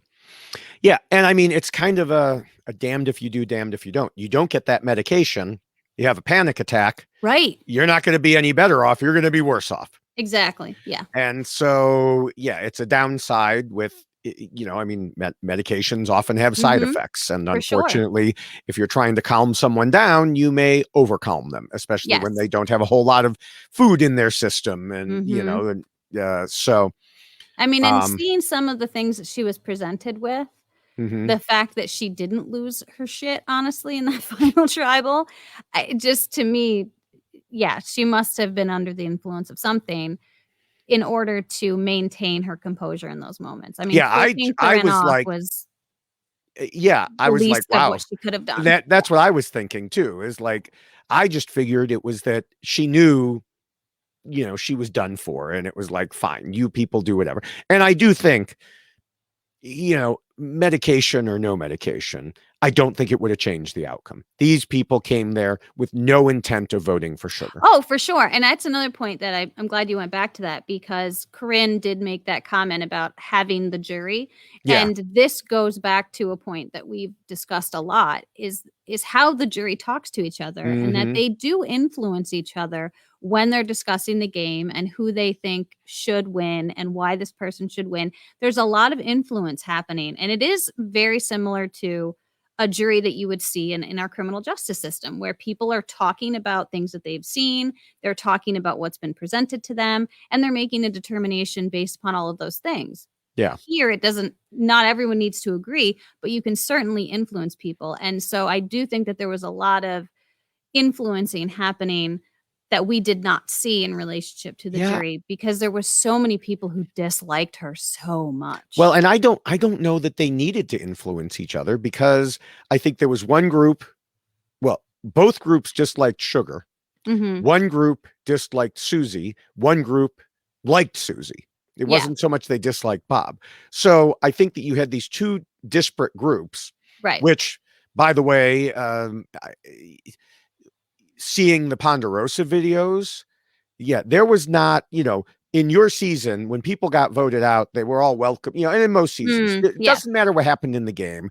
You were welcome with hugs and high fives. Of course, there was one situation with you that, wasn't as huggy, but they played that up for drama, and you guys made up. So, but in this case, there were situations where people showed up and like nobody was there. It was like, screw off. We're not even going to say hello to you. We're over here doing our own thing. And so, this was not a high-fiving, back-slapping season where they were all going to make up at the end. There were two different groups. And the one thing they all had in common was nobody was going to vote for Sugar. Yeah, it's almost like that group think, mob mentality kind of thing, where if everyone starts to project that they feel this way, then it builds and it festers, and then people continue to find reasons to support that idea. And again, we didn't see everything that happened out there in relationship to Sugar and what she did to these individuals, but there seems to be such a deep-seated, like almost hatred for her that I'm curious as to what is that truly based on, and why it became such a resonating theme when people were in the jury. And just, there was one nice thing said about Sugar, and I think it was by Kenny before they went to the final tribal, when he commented on whether or not he would vote for Sugar. And he did say something nice. And so I thought walking into it, oh, well, maybe she's got a shot, just because I couldn't remember who got the votes, right? Right. But then to see how she was treated, it was definitely uncomfortable. And so I do think that this is a group of jurors that are very just kind of crotchety people. I don't even know how else to describe it. Like, they were angry. They were so angry. Look, I'm knocking over it was, and I get it. I understand you're out there and you have to vote for someone to win $1 million. Of course, that's what you have to do. But to just be mean for the sake of being mean, to me, there's no point to it. Right. Base it upon the gameplay, base it upon things that happened in the game, but to just be mean for that sake of just getting a sound bite, I don't like it. I don't like it. Yeah. Now, you did mention Kenny might vote for Sugar. And although we talked about him at the beginning, I did want to talk about him as a juror a little bit more.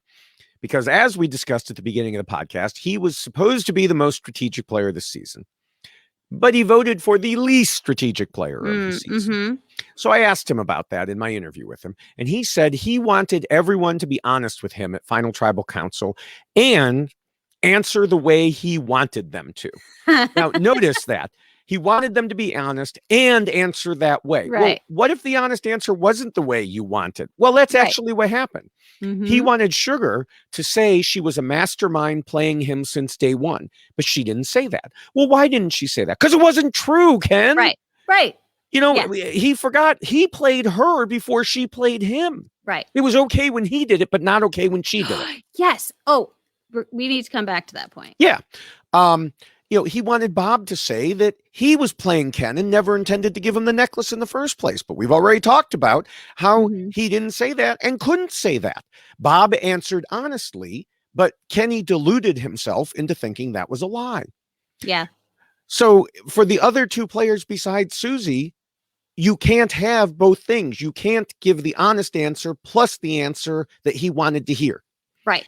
And so, but he said Susie was the most honest, talking about her flip and final immunity challenge. And he ended by saying, I thought she played a pretty good game, though she rode coattails. But she's not physical and wasn't as smart as a lot of other players out there. That's why I gave it to Susie. So the key to earning the vote of allegedly the most strategic player there was to be less physical and less smart than everyone else. Apparently. Yeah. No, that's weird. I do think that your point about it's okay when Kenny did it and it's not okay when anyone else did it. I honestly feel like that's how a lot of these people on the jury came across. That if they did it, if they were mean to someone, if treated someone a particular way, if they voted a particular way, if they strategized a particular way, it was fine when they did it. But when it got turned on them and then somebody did it to them, then suddenly it wasn't okay anymore. And I feel like a lot of the people who, like Randy, I love Randy, don't get me wrong, but like the fact that Randy was so upset about the damn cookies, this is a guy who was genuinely mean to people when he was out there. And then this whole cookie thing happened. And then he was all upset with how he had been treated. And it's like, but dude, that's what you do to people. Like, that's how you've been to all of these people. They can't do the same thing back to you. So I feel like a lot of the individuals that we saw on the jury had that same type of construct going on when they were viewing their games versus the other people who were playing the game with them. Yeah, I think it's something we see, quite honestly, a lot. I mean, I'm sure we have talked about the hypocrisy involved in Survivor and Big Brother. It's if you make a good move against me before I can make a good move against you, well, then, that's terrible. How could you do that? Oh, yeah. I mean, I know we have talked about, well, I guess this was with Rob. There were people that I talked about in who were upset that, well, that person voted for me in Final Four, so of course I'm never going to give them the win. Yeah, but you voted for them in Final Four too. Yeah. So what are you talking about? That you voted against each other? Yeah. But it's okay for you to have done, but not okay for the other person to have done. Yep. And that's why I like seasons like yours, where people understood it was a game. Yeah. And yes, you got me. All right. And even then, there was some that, there was some hard feelings at times. I know. There definitely is. But,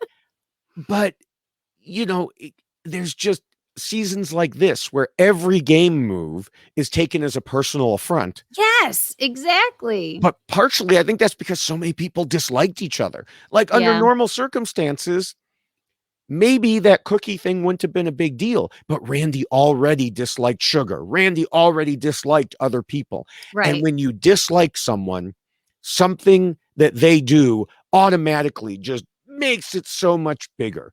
Yeah. I see it all the time. I see it in regular everyday situations. I can go back to, and I'll use this example because no one will know who I'm talking about. I see it. I saw it when my kid was playing Little League.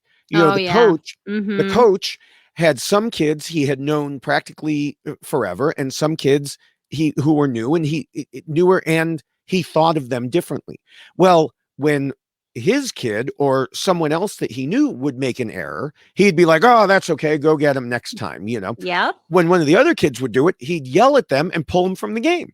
Yep. It's like it was the same error, but it's just when you don't like someone or you have a lower opinion of them, anything they do is going to blow up bigger. And that happened all the time this season. Yes. And I do think that is one of the hopes that production has with Survivor, right? Is that because you're in this environment and it's 24/7, you are forced to live with these people, regardless of how you actually feel about them. I think they are hoping you're just going to get underneath each other's skin and everything's going to bother you and it's going to cause you to blow up and do all of these crazy things and say crazy things.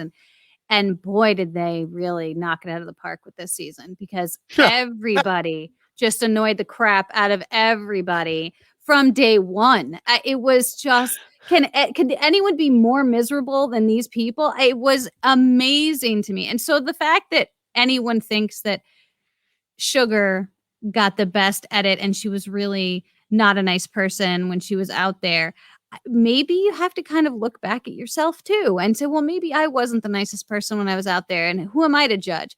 I don't know. I wasn't out there, but I do think you that just don't want to get thrown out of the secret society of Survivor Jessicas. I know you're trying to cover yourself. No, people should really understand that there is a point of Survivor where, yes, you are definitely going to get underneath each other's skin. And I know that decisions are based upon who do you like more sometimes, for sure. But there should also be more of a respect for actual gameplay. And I do think that this season in particular, there was such a lack of respect for actual gameplay. And there was such reason for all these, I know. And there was such an inability for people to appreciate gameplay and focus on it. So yes, I do think everyone needs a reminder of those rules. Yeah. So with that, it's about time to wrap things up. You wrapped up the general stuff, but what are your final thoughts? I love Bob. All right, that was a very short final thought. I know. Moving on. No, I know. Listen. I could go on forever about Bob, because I will say this: when I initially watched the season, it wasn't something that impressed me greatly. I mean, some of the people I remembered, I didn't remember very many people from the season. So it wasn't one of those seasons that I was like, hoorah, I'm going to watch Gabon again. Mm-hmm. But so the rewatch was nice. And it really did make me appreciate Bob for reasons that I had never appreciated him before. I do think that his physical abilities and the challenges was mind-blowing. And he is such a genuinely nice person to just watch on television. And you actually got to watch someone enjoy their experience while also kicking everyone's ass while he was out there. So it was a fun rewatch for me as far as Bob is concerned. And I will say that while Bob admittedly was a very bad strategist, he owned the fact that he was a bad strategist. So perhaps we should give him some credit for that, right? That he at least owned it in the end. And one thing that we didn't say, but I did find about Bob, was that he voted correctly only 56% of the time when he was at tribal council. So clearly he wasn't really in the thick of things all the time and wasn't controlling matters. But he was able to still get to the end, and it really came down to his physical abilities in those challenges. And lucky for him, as you referenced, the order in which they occurred allowed him to continue to win and stay there, and then allow him to get to a point where it came down to a relationship. And that's ultimately what Bob should really be the most grateful for having, is his ability to create such a close bond with Sugar that gave him an opportunity to sit in that fire-making challenge and end up in the final three. I think all of us were shocked trying to remember how that happened, and we talked about that. So overall, I mean, yes, well, Bob was not a strategist, and Bob didn't go into Survivor for anything other than the experience, and he wanted to play the game and do it in his Bob way, which he clearly did. The Bob way won for him because he managed to bring it home at the end and become a physical threat, which nobody saw coming. So kudos to him for doing that. As far as Susie and Sugar, I'll just kind of put them together. I do think that the two of them were an interesting pair to see sitting in the final three against someone like Bob, because you did have someone who was such a physical threat and someone who was deemed such a threat to win. And then to have these two individuals sitting next to him that nobody ever, I think, once said was a threat. I don't think I ever heard the word threat come out of anyone's mouth in relationship to Susie or Sugar. I heard a lot of other things be said about these two individuals. So I was shocked that Bob didn't just sweep across. I mean, but we've talked about the relationships people had. So that was a surprising thing to see, that he didn't just sweep all of the votes. But I do think that, again, Susie and Sugar lacked what a lot of these rules remind us of, is that you do need to have a strategic mindset when you're playing Survivor. You do need to make decisions not based upon emotions, and you need to actually own what you are doing and be able to present it to that jury and say, this is what I did. Neither of those two did that well. We didn't see that. And they really failed in so many components of the rules. I was surprised that Susie got 3 votes because she did fail so miserably at many of these rules. But so did Sugar.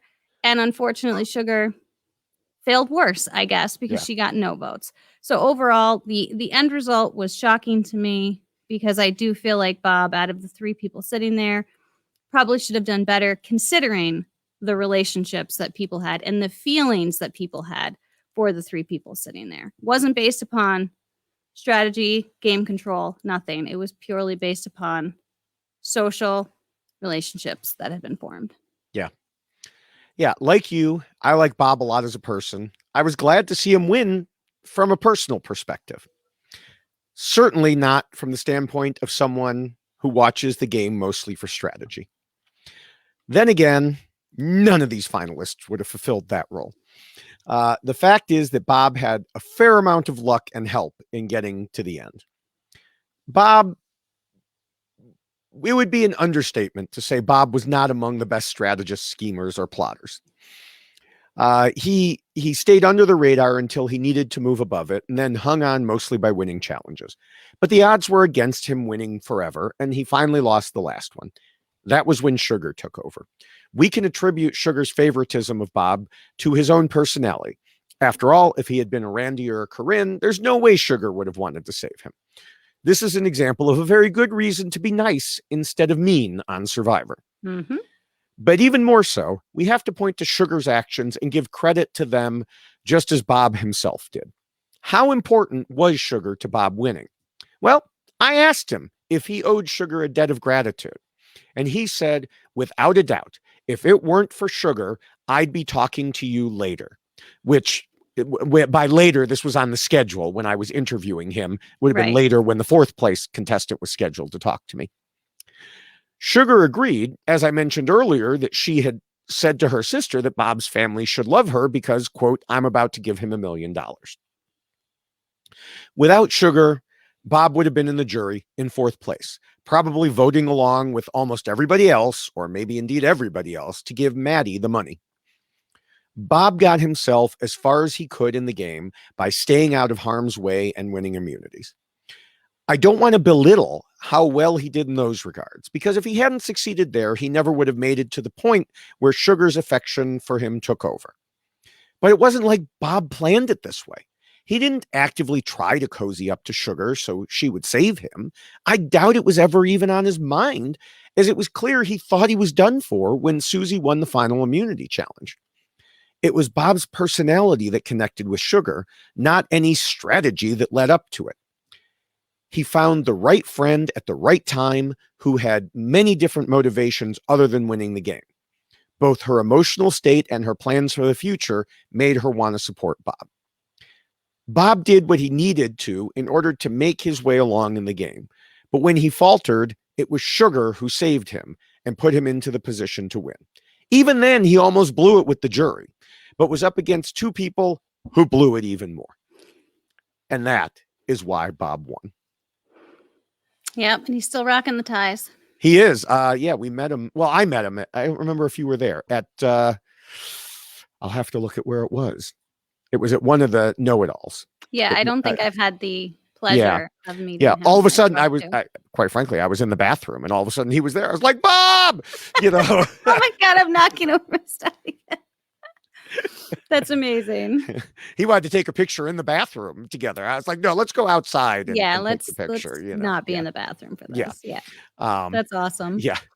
Now, we do have a listener question I want to discuss before we're done, even though it's an hour and 48 minutes. Now, oh my gosh. Yeah. I mean, people are going to look at the time on this and be like, how the hell could you spend 2 hours talking about freaking Bob?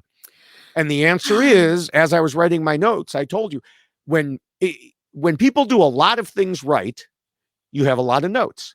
When people do a lot of things wrong, you also have a lot of notes. Right, for sure. This was definitely the latter one. Mm-hmm. So anyway, We'll get to the listener question in a minute, but first, let me remind everyone that the rules we just discussed, and I mean, it's difficult to, for anyone who's watching the video to have not been reminded of this already, but, the rules are available as a poster. There it is. And 2 different types of t-shirts plus a mug. Yeah. For the shirts or mug, go to robhasawebsite.com or robhasapodcast.com, click on the merch link and either browse or search for rules. For the poster, go to tinyurl.com/DavidRulesPoster2. Now, the listener question is from Giovanni Orlana, who wants to know who the better winner is, Chris Underwood, Bob, or Fabio. I already said Chris is automatically last, period, for reasons we've previously discussed at great length. So I would agree with that sentiment. I knew you would. I didn't even have that as an option to And I'm ask sorry, you. Chris Underwood, because I know he hates the podcast that we made about him. So I apologize. Yeah, Chris, well, but we it made it wasn't his very fault. clear. We made it very clear it wasn't about him. It was about the show. It's definitely about the I know show. it's difficult if someone made a podcast like me or 2 or 3 or however many we did. Yeah, I understand it would be difficult to get over that. So, Right. But yeah, I still rank him last. So who do you think is a better winner, Bob or Fabio? I'm going with Bob. And you know why? Because I'm going to support what I've been saying is that sometimes you vote for someone just because you like them more. I like Bob more. Well, I do like Bob better. Yeah. But from the standpoint of making things happen on his own, I'm going to say, and we recently podcasted about Fabio. Mm-hmm.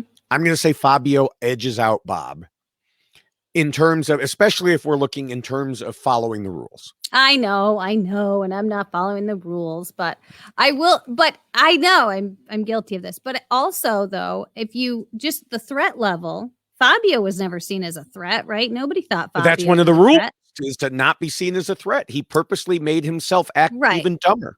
Right. So, I mean, I don't know. I think that there's a lot to be said about Bob recognizing the fact that he was getting voted out. He definitely was, and he needed to win, and he won all those challenges. Granted, he lost that last one, but yeah, I know we just talked about it for like an hour and 45 minutes, so I won't hash it out again. Yeah.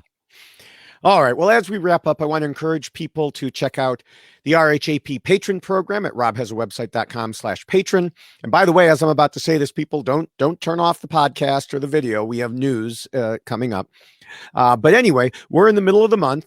The news. Don't look around. I like do. That. I do. I seriously. Okay. I know the news. So that, we're in the middle of the month. So, new patrons can either join right now or wait until the beginning of May if you want. Once you do join, you'll see that RHAP's patron program has so many different ways to have fun and interact. There's Patron Family Feud, Patron Mafia, and more. There's even a patron-only follow-up podcast for each Survivor season in the countdown. I listened to it just this morning before we recorded this. And Rob still has the monthly patron call-in shows, the weekly Q&A shows with Nicole. I even just heard there's going to be patron karaoke. Now, wow. I have an idea that Rob should listen to here. I think he should create. Rap. Well, no. Well, the opposite of that. I think he should create a patron level where someone can join and has the power at this higher level to forbid me from singing in karaoke. No, I don't like that because I want you to get up there and rap. Oh, okay. All right. Well, anyway, when Rob isn't talking directly to everyone, there are Facebook groups to keep you occupied with a great community of people, including both of us, where you could talk about Survivor, Big Brother, The Circle, life in general. Mm-hmm. So remember, again, to go to robhasawebsite.com/patron. And once you get to the Facebook groups, make sure to say hello. And you should also say hello on Twitter. I am at Jessica Lewis 89 right there. And he is at David Bloomberg. I'll let him point out. Maybe. You should definitely follow us both. You can get both sides of the story. You can see all the incredible selfies that David Bloomberg likes to post of himself. Right.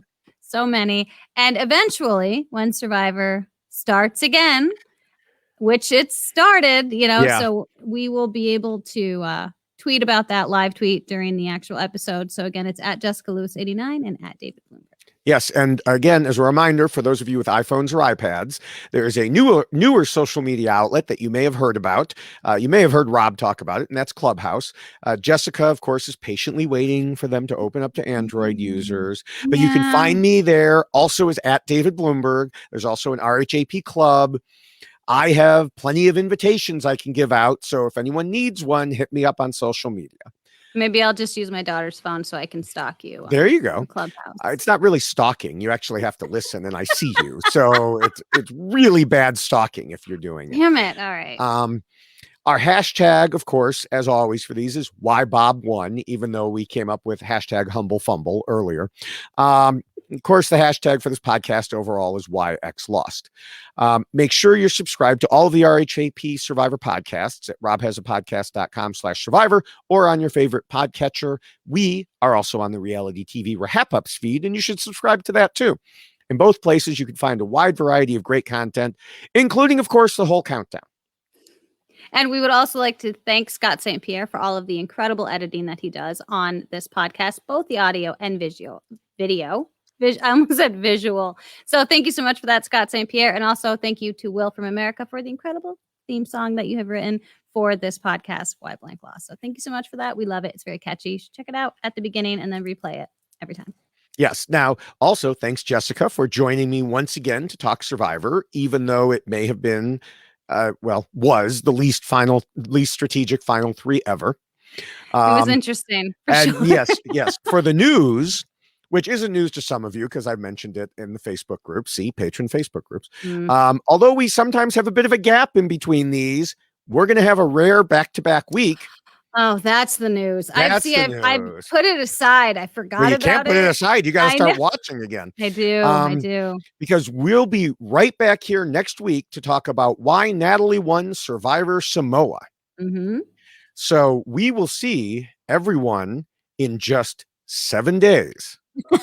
Wish me luck, everyone. Yeah, well, wish me more luck. But yes, wish everybody luck. We've got a season to watch. And we'll wish you more luck? What is that supposed to mean? Because you have to put up with me?